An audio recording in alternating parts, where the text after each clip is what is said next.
ചൂട് അൺസൈക്കബിൾ ആയപ്പോൾ ഞാനും അൻസിലും കൂടി ചുരം കയറി. അൻസിലിൻ്റെ സ്കിൽഡ് ഡ്രൈവിങ്ങിന് ശേഷം തട്ടാതി മുട്ടാതി ഭാഗ്യത്തിന് ഞങ്ങൾ 9ാം വളവിൽ. ഈ ബോർഡ് അങ്ങോട്ട് കഴിഞ്ഞാൽ പിന്നെ വയനാട് എത്തിൻ്റെ പ്രഹസന. ചുണ്ടലെത്തിയാൽ പിന്നെ വൻ കൺഫ്യൂഷനാണ്. ഒന്ന് മാറി കേട്ടാ, മൈസൂർക്ക് പോകണോ ഊട്ടിക്ക് പോകണോ? അങ്ങനെ ഞങ്ങളൊരു 10 മിനിറ്റ് ചർച്ച ചെയ്തിട്ട് ഊട്ടിക്ക് പോകണം. പട പേടിച്ച് പന്തളത്ത് വന്നപ്പോൾ പന്തം കൊളുത്തി പടം എന്ന് പറഞ്ഞോണം. അവിടുത്തെ ചൂട് പേടിച്ച് ഇവിടെ വന്നപ്പോൾ ഇവിടെ അതിനെക്കാട്ടും വലിയ ചൂട്.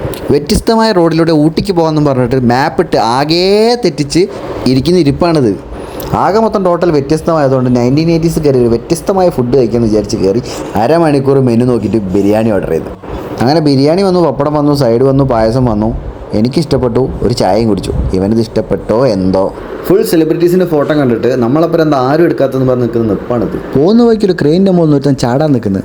ചോദിച്ചപ്പോൾ പറഞ്ഞ് ബങ്കി ജമ്പാണ്. എന്നാൽ പിന്നെ ചാടുന്ന കണ്ടിട്ട് പോകുമെന്ന് വിചാരിച്ച് ഞങ്ങൾ കുറച്ച് അവിടെ നിന്ന്. അങ്ങനെ കുറച്ച് നേരത്തെ കാത്തിരിപ്പിന് ശേഷം ആശാൻ ചാടി. വല്ലാത്തൊരു ധൈര്യം തന്നെ കേട്ടോ. തണുപ്പും മഞ്ഞൊക്കെ വന്ന പൊലിവാണിത്. കുറച്ച് മഞ്ഞൊക്കെ വന്നാൽ വയനാടിൻ്റെ ലുക്ക് തന്നെ അങ്ങ് മാറും.